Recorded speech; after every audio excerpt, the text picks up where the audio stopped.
Alright, so in this exercise, what we're going to be looking at is a very special type of indent. It's called a hanging indent.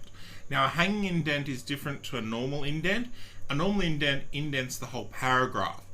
In a hanging indent, the first line stays where it is and the rest of the paragraph is actually indented. So in this case here, if I select the motherboard paragraph just here, if I go Control T, what you can see is it's actually now applying a hanging indent.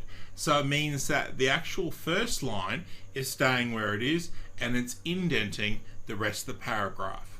Alright, so to do a hanging indent, it is Control T.